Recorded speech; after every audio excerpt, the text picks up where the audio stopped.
अस्सलामुअलैकुम नाजरीन, हक बात चैनल में आपको खुशामदीद कहता हूँ।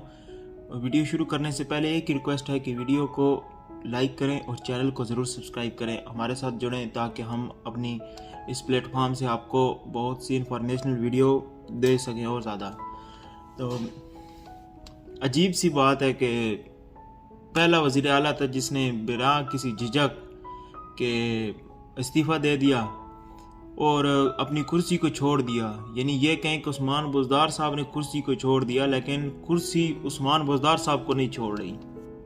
अजीब मामला बना हुआ है कि हमज़ा शहबाज साहब जो कि वज़ीर आला थे, अब वो वज़ीर आला नहीं रहे, उन्हें अदालत ने कलअदम करार दिया है। और यही पहले दिन से हम सब भी यही कह रहे थे, सिवाय लिफाफियों के अलावा बाकी तमाम भी यही कह रहे थे कि ये गैर कानूनी है, गैर आइनी है। पहले सिलेक्शन ही गैर आइनी हुई और उसके बाद फिर जब उनके पास अक्सरियत खो गई, जब लोटे फारिग हो गए, उसके बाद जब अक्सरियत ख़त्म हो गई तो फिर तो ये बिल्कुल ही गैर आइनी तरीके से एक गवर्नमेंट खड़ी थी, पंजाब गवर्नमेंट।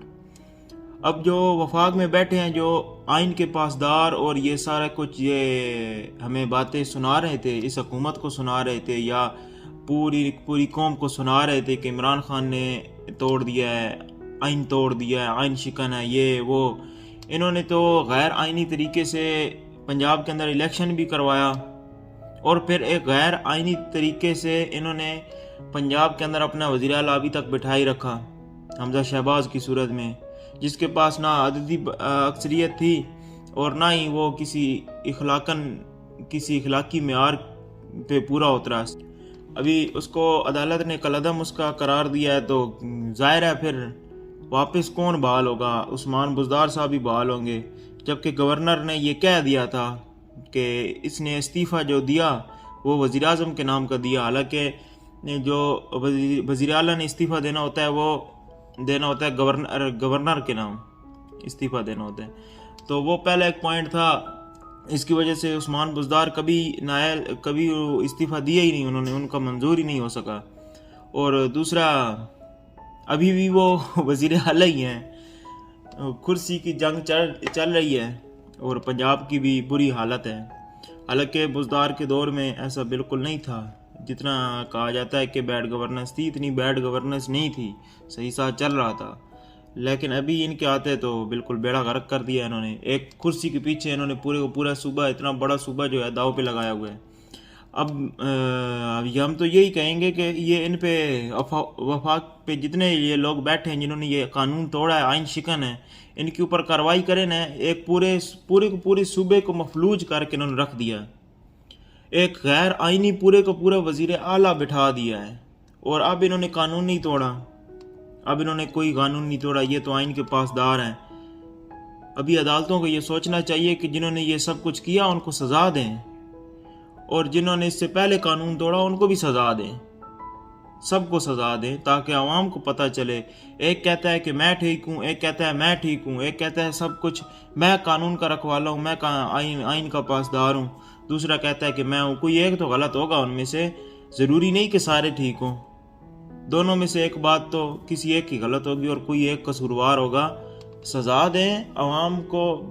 जो है अभी पेट्रोल प्राइसेस और बढ़ने जा रही हैं और पता नहीं क्या क्या इनकी नाअहलियों के आ रहे हैं। ज़रूरी नहीं, ठीक है, नाअहली नहीं होगी इनकी। IMF से मुआहदे इन्होंने, वो कहते हैं कि इमरान खान कर गया था तो हमें बढ़ाना मजबूरी है। ऐसी क्या मजबूरी है? ना करें हम, आप IMF से पैसा ही ना लें। आप कहें कि हम अपना पैसा देते हैं, पहले भी मैं कह चुका हूं कि आप सारे के सारे बोले कि यार हम अपना पैसा देते हैं और अपना पैसा दे के एक कर्जे की सूरत में पाकिस्तान को दे देते हैं और इससे चला लेते हैं।